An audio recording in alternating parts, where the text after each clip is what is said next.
We just left the campground in Pennsylvania, and this is actually a first for us. Look at the truck touching the fifth wheel. Yikes. We have never experienced a slope this steep at a campsite before, so if you have any suggestions how to avoid that, please let me know. I know everyone has been waiting on an update for the air skirts, so here it is. This is what they look like after being set up for 2 weeks. We have not reinflated them at all, and as you can tell, they are still stuck in place. We did notice that at night when it was super cold, they did shrink a little bit, but it didn't affect anything. They never blew away, and by the next day, they were back to the full size. This was our first time taking them down, so I was trying to see if it would be a good idea to open the valves and let them start deflating as I went around and fully deflated the rest of them. And I do think that was a good idea because as I undid the last valve, the first ones that I undid were already pretty much deflated. And it's pretty self-explanatory from here. I just hooked up the pump on the suction feature and deflated all of the air. And because I opened the valves first and started letting the air out, it took less than a minute for them to be fully deflated.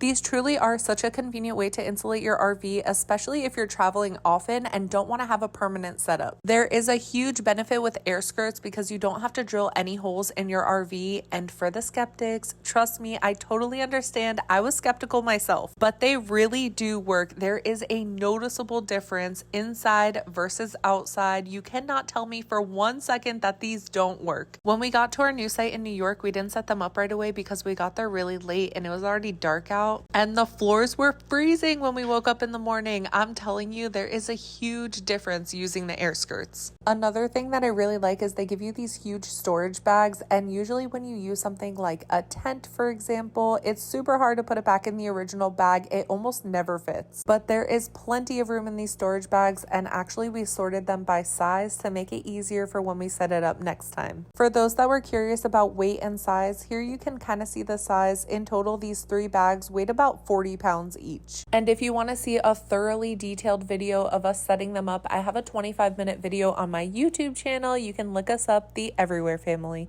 So after setting them up, using them for 2 weeks, and taking them down for travel, I do still highly recommend using air skirts. They are definitely a must-have if you're wintering somewhere cold. All right, so here we are. Everything is packed away. We are ready to hit the road, and this is where we saw the truck touching the fifth wheel, and this definitely made us a little bit nervous. But as soon as we pulled down the slope, everything was fine, and we were ready to hit the road on our way to New York. Pretty much as soon as we left, it started raining, so we were really nervous that we were going to drive in rain for like 5 hours. But thankfully, it started clearing up and the views were insane. We were driving through mountains pretty much the whole entire trip. We had a 5-hour drive, but was stopping for food and gas and weather delays. It took us about 7 hours. Luckily, it cleared up about halfway through the drive, but we still arrived late.